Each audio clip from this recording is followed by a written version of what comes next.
Gracias por continuar con nosotros hoy acá en Soluciones, hablando sobre los trastornos de la conducta alimentaria. Nos acompañan para discernir sobre este tema la doctora, la psicóloga clínico, en este caso Marisabel Ruán, y también Cintia Figuera, ella es nutricionista clínico.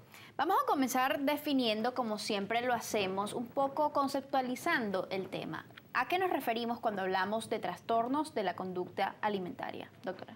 Bueno, se define como trastornos de la conducta alimentaria aquel conjunto de síndromes, ¿verdad?, que están caracterizados por creencias, actitudes, comportamientos de tipo patológico, o sea, cuando hablamos de patológico de tipo distorsionado, enfermo, acerca del peso, de la alimentación, de la imagen corporal que tenemos de nosotros mismos. Okay. Entonces, básicamente es, digamos, suena así como muy grande la definición, ¿no? Pero después poco a poco le iremos digregando. Hay diferentes, los dos grandes bloques, vamos a decir, trastornos de conducta alimentaria hoy en día son la anorexia nerviosa y la bulimia.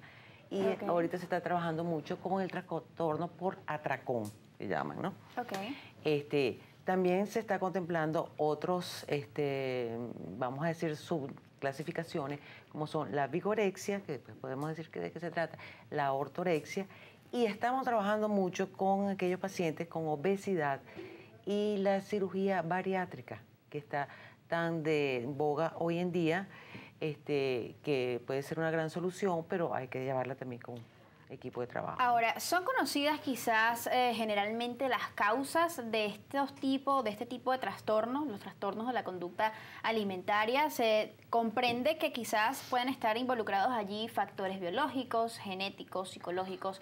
En tanto a los biológicos, ¿cuáles podrían influir sobre este tipo de trastornos? Bueno, incluso se ha encontrado un gen de estos trastornos de la conducta alimentaria. Okay. La parte hereditaria es frecuente. Por lo general hay más de una persona con trastorno en la familia, muchas veces no detectado. Como es multifactorial, pues pueden tener estos factores predisponentes el individuo, pero que los desarrolle o no depende muchas veces del ambiente social en el cual se desenvuelve y en las actividades que dirigen su vida diaria. Hay ciertas profesiones o actividades que ponen un riesgo en estos trastornos. En este caso, la neurotransmisión cerebral o problemas en la neurotransmisión cerebral también pudieran quizás dar origen a este tipo de trastornos. Sí, se está trabajando mucho hoy en día con la parte de la neurociencia, que nos está dando grandes aportes a nivel de todos los trastornos psicológicos y psiquiátricos en general. Okay. Y entonces hay unas especificaciones y también, como muy bien dijo Cintia, hay un gen que está reconocido y eso. Pero claro, lo que nosotras queremos transmitir, que no es que esto no es determinante, esto no es un destino. Tienes el gen y ya vas a desarrollar la enfermedad, todo eso. Como en este caso el gen lo que determina es la susceptibilidad de la persona. Sí, la susceptibilidad. Y como muy bien estaba diciendo Cintia, esto es un trastorno multifactorial, donde inciden muchas cosas, ¿verdad?, que se puedan dar, y usualmente hay un factor desencadenante, ¿verdad?, donde no aparece pues este trastorno. ¿Cuáles serían los principales factores desencadenantes de estas situaciones? Bueno, usualmente los más llamativos son los duelos, o sea, las pérdidas por algo, ¿no? ¿Periodo de depresión? Pérdida o la depresión mayor. Esa es otra cosa que vamos a... por ejemplo, los divorcios de los padres, porque las muchachas muchas veces los consiguen en la adolescencia, o que terminan con una pareja, o un fracaso escolar y todo eso. Entonces, claro, caen en esa depresión y empiezan a desarrollar este trastorno, que no hay que confundir, porque muchas veces este trastorno, la anorexia, puede ser como un trastorno primario, ¿verdad?, que ya vamos a ver todas las causas, y puede ser muchas veces secundaria a otro trastorno. Por ejemplo, las depresiones mayores causan muchas veces anorexia. Los trastornos de ansiedad generalizados muchas veces anorexia. Tú estás preocupada por algo y dices, no comes. No quiere decir que no seas anoréxica, ¿no?, sino que te baja el apetito. Entonces hay que hacer un buen diagnóstico clínico, ¿verdad?, para saber cuándo es un trastorno per se, que estamos hablando del trastorno de la conducta alimentaria, y cuándo es derivado, por ejemplo, de un trastorno de ansiedad generalizado. Así es. ¿Quiénes suelen padecer más los trastornos de la conducta alimentaria? Digamos, ¿qué grupo etario es el que predomina en esta situación? Realmente la mayoría de los pacientes son adolescentes y mujeres jóvenes, digamos entre 12 y 25 años. Sin embargo, cada vez se ve con más frecuencia el trastorno en niñas. Hemos tenido pacientes hasta de 9 años de edad, 10 años, 11 años, y cada vez vemos con más frecuencia esto, y también algunas mujeres adultas hasta de 50 años. Sin embargo, quería agregar también que uno de los factores desencadenantes en lo que respecta a mi experiencia es el empezar a hacer dietas en edades tempranas, copiar conductas de adultos que están a nuestros lados, y también los cambios que presenta la niña cuando se está haciendo puber, ver esos cambios corporales, aumento de los senos, de la grasa a nivel de las caderas. Entonces estos cambios, ellas lo ven como un volumen que es inadecuado, al cual no estaban acostumbradas.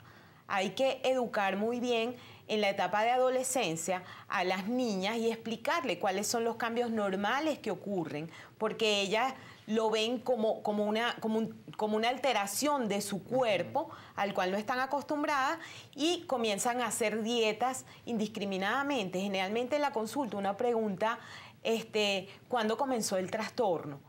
Y es muchas veces en la consulta de un nutricionista, bueno, empecé una dieta y vi que estaba perdiendo peso adecuadamente, pero no pude parar y quería más. Esto es muy frecuente. Eso digamos que forma parte de los factores socioculturales que también influyen, ¿no? Sobre todo en la toma o en la decisión de comenzar o de querer bajar peso.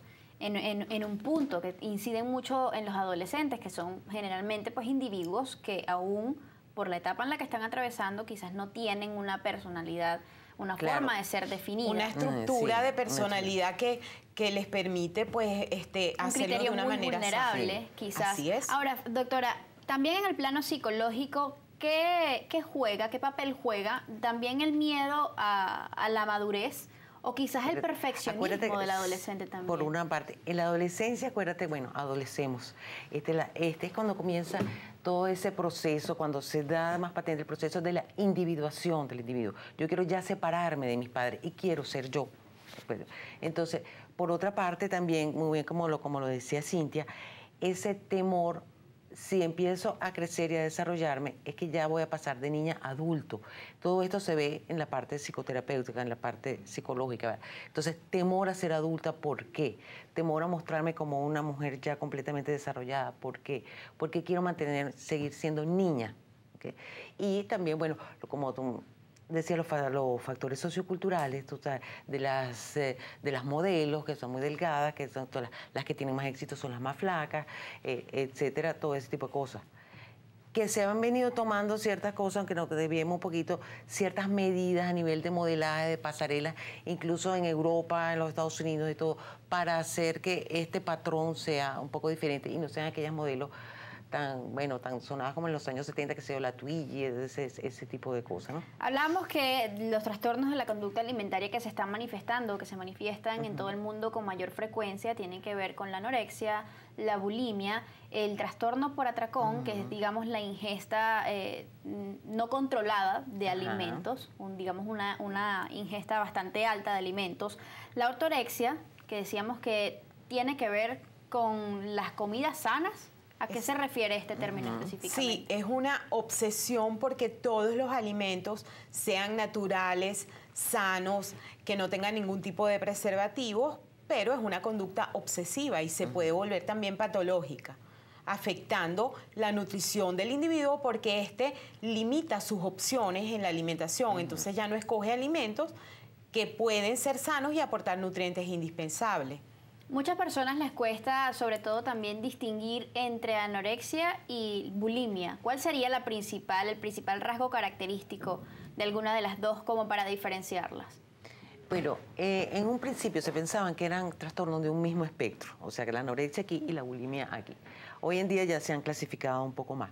La anorexia es esa pérdida de peso, tú encuentras el peso muy por debajo del el índice de masa muscular, aquí como llaman los nutricionistas que manejan muy bien ese término, muy por debajo de lo esperado, ¿ok?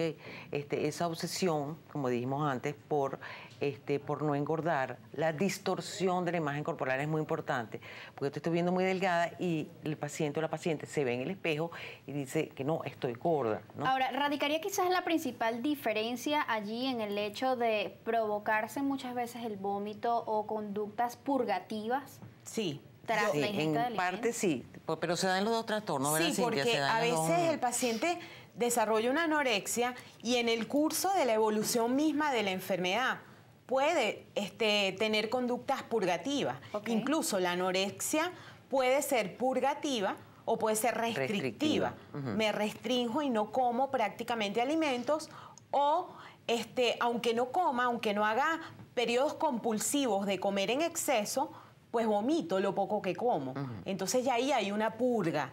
O utilizan laxantes pacientes con anorexia. La diferencia básicamente radica en que la persona con bulimia tiene episodios de comidas compulsivas, de cantidades excesivas de alimento en un término de 2 horas aproximadamente, desde que empieza a comer, y los vómitos o las purgas ocurren 2 veces a la semana por lo menos. Ya eso nos da el diagnóstico, porque puede que la persona vomite eventualmente cuando come en exceso. Por ejemplo, fue a una fiesta, comió muchísimo y se provoca el vómito o utiliza algún laxante.